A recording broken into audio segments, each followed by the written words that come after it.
Oi, gente, tudo bem com vocês? Eu espero que muito bem, que vocês estejam muito bem. E eu tô aqui hoje para falar com vocês sobre um assunto muito interessante, né? Que é o nosso novo normal, que a gente tá entrando, a gente já entrou, né? Junto com a pandemia, no ambiente virtual, né? Como todas as coisas, esse novo normal traz tanto prós quanto contras, né?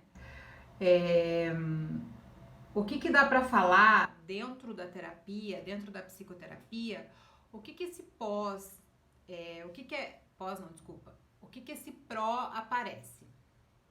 Então vamos pensar assim, eu tenho vários pacientes, primeiro, no exterior, né, que para eles eu já percebi que eles ficam mais à vontade em ter esse contato com alguém que seja da mesma cultura, que tenha o mesmo idioma e que isso aparece como se fosse um setting de acolhimento além do acolhimento que já existe no setting terapêutico, né? Então, lembrando, no setting terapêutico, a pessoa ela vai se sentir acolhida num ambiente que não há julgamento, num ambiente seguro e sigiloso, né? Ou seja, tudo que é trazido para terapia fica no nosso encontro, né? Na terapia. Salvo, isso eu gosto muito de lembrar, sempre falo para os pacientes que iniciam comigo, tem a questão da quebra do sigilo, que é quando nós, terapeutas, identificamos que o paciente ou alguém corre algum tipo de risco, né? Mas aí isso tudo tá lá no nosso código de ética, mais explicado. E nas questões de supervisão de caso, né? Nós psicólogos, além de fazermos a terapia, que nós precisamos também ter terapia, né? Psicoterapia, nós temos a supervisão. Então funciona assim: a supervisão de caso, a gente monta o caso sem nome, sem endereço, sem nada. A gente só coloca lá, uma mulher de 45 anos, pensar, casada ou enfim, né? E a gente leva para um profissional que nos auxilia com um olhar teórico, né? Embora nenhuma vida humana caiba na teoria, a gente tem os embasamentos, né? Por exemplo, eu trabalho com a psicanálise, uso muito a psicologia analítica, mas também olho muito o fenômeno e olho bastante coisa da fenomenologia. Porém, o meu viés, né, os meus atendimentos são embasados na psicologia, na psicanálise, desculpa, né, trazida aí por Freud. Bom, outra coisa que, voltando ao nosso assunto, né, além dessas pessoas que estão no exterior, eu tenho pessoas do Brasil todo, né, e tenho pessoas de Sorocaba também. Muitas vezes não é possível a pessoa estar no presencial por questões de horário de trabalho, por questões familiares, por N questões, né? Então, elas preferem o atendimento online. Tem alguma diferença do atendimento online para o atendimento presencial? Não, né? A diferença é que o atendimento online é feito na onde for possível para o analisando. Só que tem uma coisa que é muito importante. O analisando, o paciente, ele precisa de um lugar calmo, um lugar onde não tenham outras pessoas, e eu geralmente peço o uso de fones de ouvido, né? Por quê?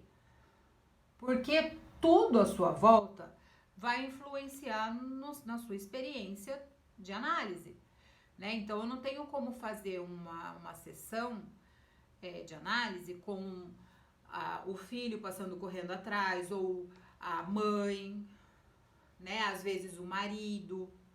Não tem como, a gente não consegue acessar os conteúdos da gente na presença de outras pessoas. Então é assim, geralmente num primeiro momento é visto, né, a terapia um lugar que eu posso falar de tudo. Mas será que na presença de outras pessoas, de terceiros, eu vou conseguir falar de tudo? O que vocês acham? Não tem como, porque vamos pensar, né? Tá lá passando atrás de mim o meu marido. Aí tem coisas da minha vida conjugal que eu não posso trazer para terapia, porque ele vai escutar, né? E a questão maior, né? Não tem como não prestar atenção.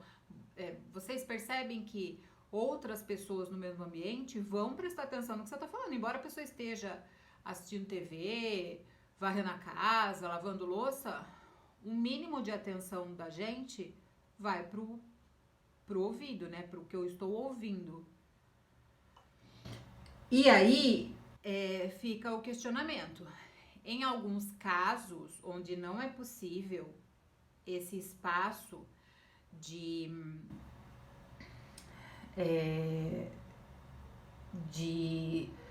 tranquilidade para fazer a terapia, esse espaço onde eu vou estar sozinho para fazer a terapia, aí o ideal é que se vá para o presencial, né? Porém, o presencial envolve N coisas, né? Que é se deslocar até o consultório, às vezes não dá tempo, às vezes pega trânsito, às vezes eu já tive paciente que falou assim: eu não fui para a sessão hoje porque estava chovendo e na hora de eu sair do meu serviço caiu um pé d'água. É uma questão para se pensar, embora a gente pense lá na psicanálise, né, como as defesas e tudo mais, são questões que fogem do nosso controle. E então, o atendimento online funciona bastante. Eu tenho pacientes que já estão comigo há algum tempo, adoram a terapia. Eu tenho gente que não tem como estar disponível no período comercial, né? Vamos pensar aí das 8 às 6 e nem depois do trabalho. Então, às vezes, eu tenho paciente que eu atendo 11h30, que é o tempo que o paciente disponibiliza. Tenho pacientes, por exemplo, que estão na Austrália, que eu atendo durante a madrugada, né? Que às vezes eles fazem a terapia antes de ir para o trabalho. E enfim, né? O que a gente entende quando a gente busca um psicólogo? Né? Para que a gente quer olhar? A gente sempre traz uma questão que está emergente, né? Que é aquele conteúdo manifesto, que dá pra gente pensar, eu vou procurar terapia em razão de determinado assunto. Mas a gente tem também os conteúdos latentes, né, que são os conteúdos internos, que eu não consigo olhar para eles, mas que eles aparecem em terapia.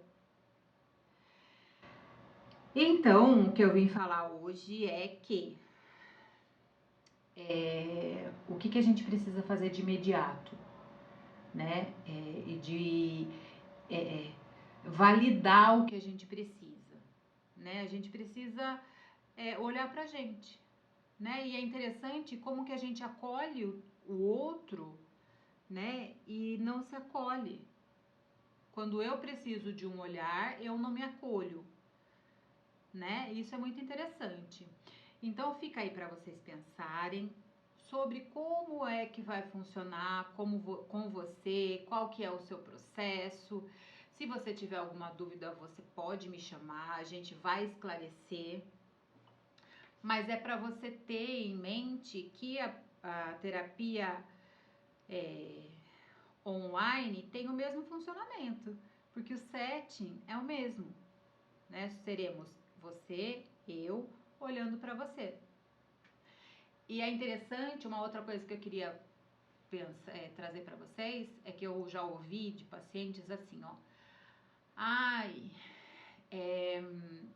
eu queria um psicólogo pro meu filho, mas eu queria que fosse homem, né? Ou eu queria um psicólogo para minha filha ou para minha esposa, mas precisaria ser mulher, né? A questão de gênero, gente, ela se dilui na terapia, durante o processo de terapia, né? Então, num primeiro momento, pode até ser que faça algum tipo de diferença, mas no decorrer do processo, o gênero ele se dilui, né?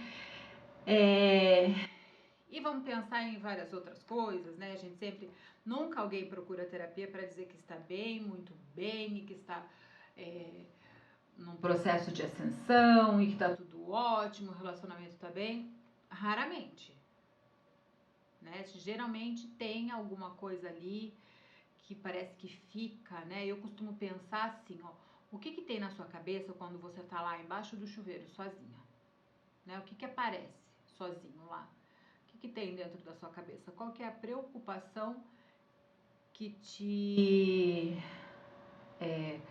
invade, né? E também o olhar para um momento de dormir. O que aparece na sua cabeça quando você tá sozinho com você, né? Então tá lá dormindo, vou dormir agora e eu vou pensar assim, o que aparece? O que me toma, né? O que é que em mim tá me incomodando? E é isso que a gente traz para terapia. Ficou com alguma dúvida? Deixa seu comentário. Eu tenho vou deixar aqui no link todas as informações, meu site, meu telefone, meu Instagram, e qualquer dúvida você pode me perguntar, me chama lá no WhatsApp que a gente vai conversando, tá bom? Um beijo e a gente se vê no próximo vídeo.